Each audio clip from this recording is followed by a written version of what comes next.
প্রিয় ছাত্রছাত্রীরা, আশা করি তোমরা সকলে ভালো আছো। গতদিনে আমরা 5th সেমিস্টারে ফরাসি বিপ্লবের অর্থনৈতিক কারণ নিয়ে আলোচনা করেছিলাম। ফরাসি বিপ্লবের অর্থনৈতিক কারণ নিয়ে আলোচনা করতে গেলে আমাদের মূলত 3টে কারণকে মাথায় রাখতে হবে।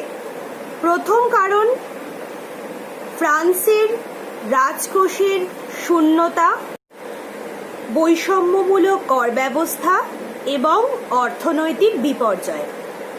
আজকে আমাদের আলোচনার বিষয়বস্তু হল বৈষম্যমূলক কর ব্যবস্থা এবং পরবর্তী পয়েন্ট অর্থনৈতিক বিপর্যয়। গত ক্লাসে আমরা দেখেছিলাম রাজকোষের শূন্যতা কিভাবে ধীরে ধীরে ফ্রান্সকে বা বলা যেতে পারে বিপ্লব পূর্ব ফ্রান্সকে এক অর্থনৈতিক সংকটের দিকে ঠেলে দিয়েছিল। এবার আমরা যখন আলোচনা করব বৈষম্যমূলক কর ব্যবস্থা নিয়ে, তখন আমরা কিন্তু স্বভাবতই সেই আগে পড়েছিলাম আমরা ফ্রান্সের সামাজিক কারণ। ফ্রান্সের সামাজিক কারণের মধ্যে যে 3টে এস্টেটকে আমরা দেখেছিলাম, অর্থাৎ প্রথম এস্টেট যাজক সম্প্রদায়, দ্বিতীয় এস্টেট অভিজাত সম্প্রদায় এবং থার্ড এস্টেট বা তৃতীয় সম্প্রদায়, কিভাবে তারা অধিকারহীন হয়ে পড়ছে। প্রথম দুটো সম্প্রদায় অর্থাৎ যাজক এবং অভিজাত শ্রেণীরা কিন্তু সুবিধাভোগী সম্প্রদায় হিসেবে পরিচিত ছিল, যে বিষয় নিয়ে আমরা আগেই আলোচনা করেছিলাম। সুবিধাভোগী মানে সমস্ত প্রকার সুবিধা তারা ভোগ করত, কিন্তু কোনো প্রকার কর তারা রাষ্ট্রকে প্রদান করত না। যাজক এবং অভিজাত শ্রেণীর হাতে ফ্রান্সের প্রভূত জমি সম্পত্তি সঞ্চিত ছিল, কিন্তু তারা জনসংখ্যার দিক থেকে একেবারেই নগণ্য ছিল। তাহলে কিরকম ব্যাপারটা দাঁড়াচ্ছে? খুব কম সংখ্যক মানুষ প্রভূত জমি ভোগ করত, কিন্তু তারা রাষ্ট্রকে কোনো রকম কর দিত না। আমরা রাষ্ট্রকে কেন কর দিই? তার কারণ হলো রাষ্ট্রের আয়ের উৎস হচ্ছে জনগণ। জনগণ যদি কর দেয় তাহলে রাষ্ট্রের উন্নয়ন সম্ভব। তাছাড়া রাষ্ট্রের উন্নয়ন কোনোভাবেই সম্ভব হয় না। যে সম্প্রদায় বেশি জমি ভোগ করছে সেই সম্প্রদায় কোনো রকম কর রাষ্ট্রকে প্রদান করছে না। কেন? তার কারণ তারা সুবিধাভোগী সম্প্রদায়। অপরদিকে সুবিধাভোগী যখন একটা সমাজে থাকছে, খুব গুরুত্বপূর্ণ বিষয়, সেখানে কিন্তু সুবিধা বঞ্চিত বা সুবিধাহীন সম্প্রদায় থাকতে বাধ্য। কারণ প্রত্যেকটা বিষয়ের দুটো দিক থাকে। যেমন আমি তোমাদেরকে বলেছি, আমরা যদি কোনো মানুষকে বিচার করি, কোনো মানুষই পুরো খারাপ বা পুরো ভালো হয় না। তার যেমন দুটো দিক থাকে, ঠিক সেরকমই সমাজের ক্ষেত্রেও কিন্তু দুটো দিক বা বেশ কতগুলি দিক থাকে। মূলত আমরা আজকে আলোচনা করছি সুবিধাভোগী এবং সুবিধা বঞ্চিত শ্রেণীদের নিয়ে। সুবিধা বঞ্চিত অর্থাৎ তৃতীয় সম্প্রদায় শ্রেণী। তাই বলে কি তৃতীয় সম্প্রদায়ের মধ্যে আলোকপ্রাপ্ত শিক্ষিত সম্প্রদায় ছিল না? ছিল। বুর্জোয়ারা ছিল তৃতীয় সম্প্রদায়ের মধ্যে সর্বাপেক্ষা শিক্ষিত আলোকপ্রাপ্ত সম্প্রদায়। বিদ্যা বুদ্ধিতে তারা কোনো অংশেই কিন্তু দুটো এস্টেটের থেকে কম ছিল না। তবুও তাদেরকে বঞ্চিতই থাকতে হচ্ছে। এদের মধ্যে আবার যারা সব থেকে বঞ্চিত ছিল তারা হলেন কৃষক সম্প্রদায়। কৃষক সম্প্রদায়কে রাষ্ট্রের যাবতীয় ঋণ বহন করতে হতো। পরিসংখ্যান অনুযায়ী দেখা যাচ্ছে রাষ্ট্রের প্রায় 96% ঋণ বহন করতে হচ্ছে রাষ্ট্রের তৃতীয় সম্প্রদায়ের মধ্যে কৃষকদের। কৃষকরা শুধুমাত্র যে রাষ্ট্রকে ঋণ দিত তা নয়, ঐতিহাসিক লাব্রুস বলছেন তৃতীয় সম্প্রদায় সর্বাপেক্ষা বঞ্চিত সম্প্রদায়। তার মধ্যেও বঞ্চিত সম্প্রদায় হচ্ছে কৃষক, যাদেরকে রাষ্ট্র, গির্জা, এমনকি ভূস্বামীদেরকেও কর দিতে হতো। এই সমস্ত কর প্রদান করে তার আয়ের খুব সামান্য অংশই বেঁচে থাকতো, যা দিয়ে জীবন জীবিকা সেভাবে নির্বাহ করা যেত না। এবার তোমরা স্ক্রিনে একটা ছবি দেখতে পাচ্ছ। ছবিটার মধ্যে আমি একটা ছকের আকারে দেখানোর চেষ্টা করেছি বিপ্লব পূর্ববর্তী সময়ে ফ্রান্সের বিভিন্ন কর, যা মূলত কৃষক সম্প্রদায়কে প্রদান করতে হতো। দেখো, করকে আমরা দুটো ভাগে ভাগ করছি, একটা প্রত্যক্ষ কর, একটা পরোক্ষ কর। প্রত্যক্ষ করের মধ্যে থাকছে টেইল। টেইলকে বলা হচ্ছে ভূমি কর, অর্থাৎ রাষ্ট্রের জমি ভোগ করার জন্য কৃষকদের প্রদান করতে হচ্ছে ভূমি কর। দ্বিতীয় হচ্ছে ক্যাপিটেশন।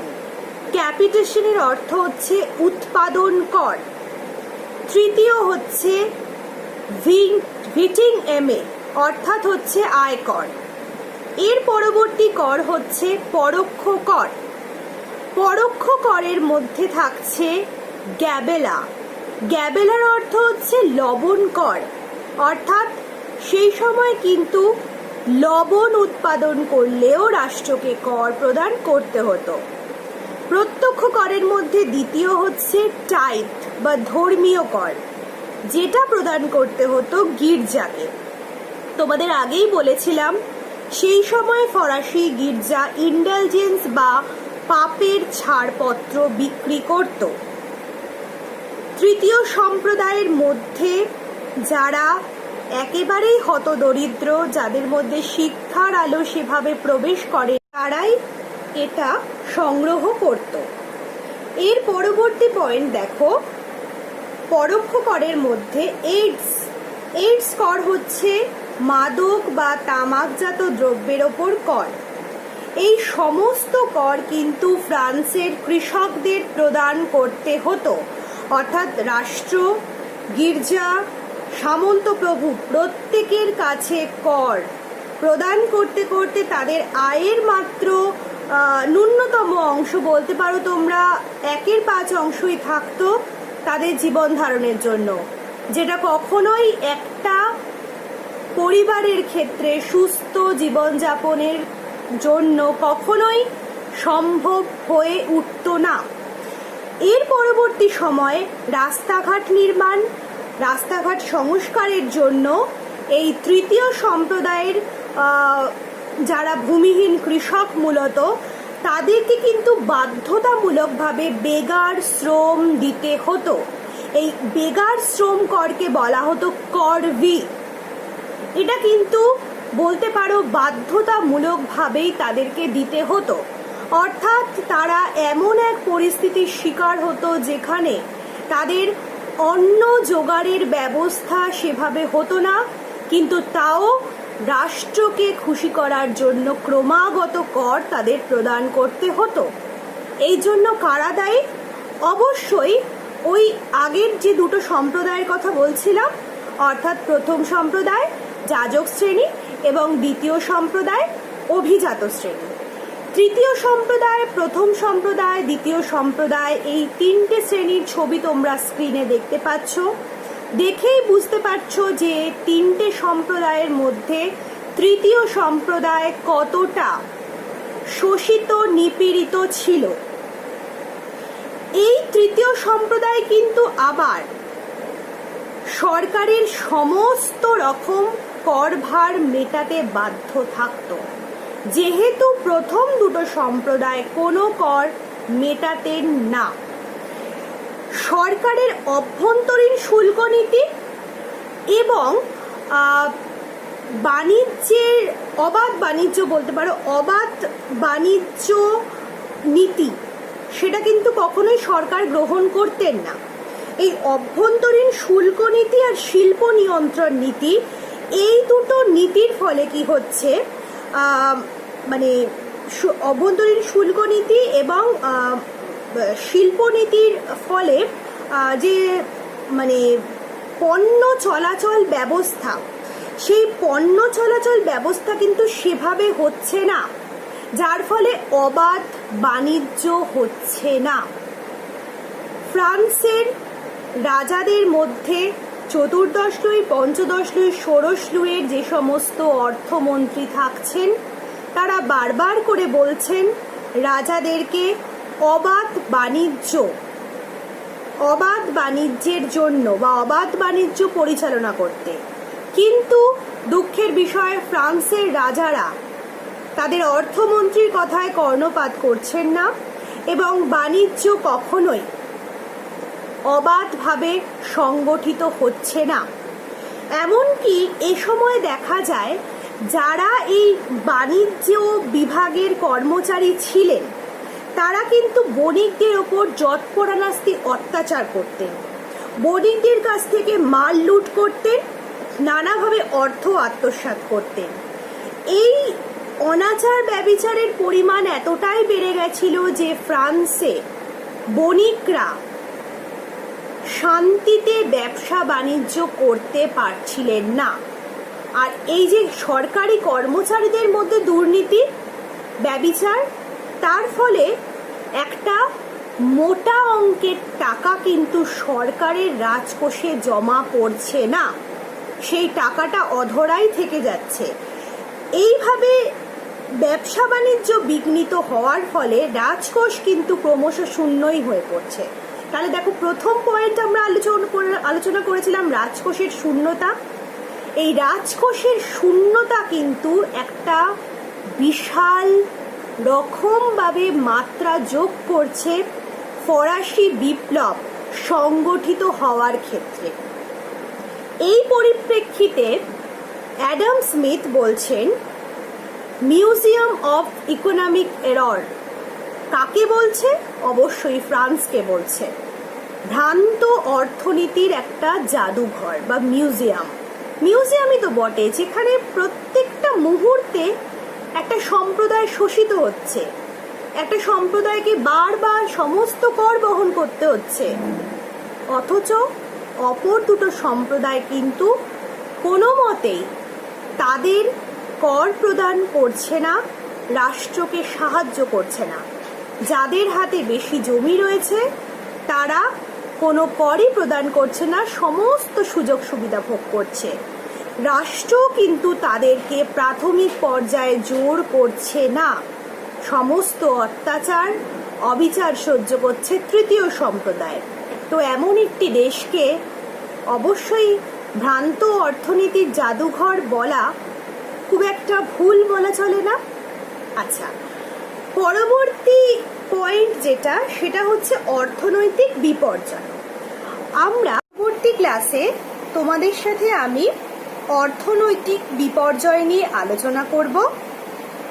আজকে তাহলে আমরা যে বিষয়টা নিয়ে আলোচনা করলাম তা হলো ফ্রান্সের বিপ্লব পূর্ববর্তী সময়ে অর্থনৈতিক কারণ, অর্থাৎ কেন বা কী কারণে এমন পরিস্থিতি হলো সাধারণ মানুষ বিক্ষুব্ধ হয়ে উঠল এবং ফ্রান্সে এক বিপ্লব সংগঠিত হলো, বা 1789 সালের ফরাসি বিপ্লব সংগঠিত হলো।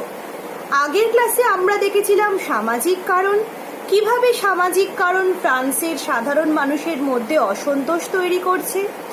আজকে আমরা দেখছি, বা তারও আগে আমরা যে ক্লাসগুলো করেছিলাম তাতে দেখলাম যে অর্থনৈতিক কারণ কিভাবে সামাজিক কারণের সঙ্গে পারস্পরিক ক্রিয়া প্রতিক্রিয়ায় যুক্ত হয়ে একটা বিশাল আকার বিপ্লবের চেহারা নিচ্ছে, যার জন্য ফ্রান্সে বিপ্লব সংগঠিত হচ্ছে। তাহলে অর্থনৈতিক কারণের মধ্যে দুটো বিষয় আলোচনা হলো, একটা রাজকোষের অর্থশূন্যতা এবং দ্বিতীয় পয়েন্ট হলো বৈষম্যমূলক কর ব্যবস্থা। পরের ক্লাসে আমরা আলোচনা করব অর্থনৈতিক বিপর্যয়। তাহলে আমাদের ফরাসি বিপ্লবের কারণের মধ্যে অন্যতম কারণ অর্থনৈতিক কারণ শেষ হবে। সবাই ভালো থেকো।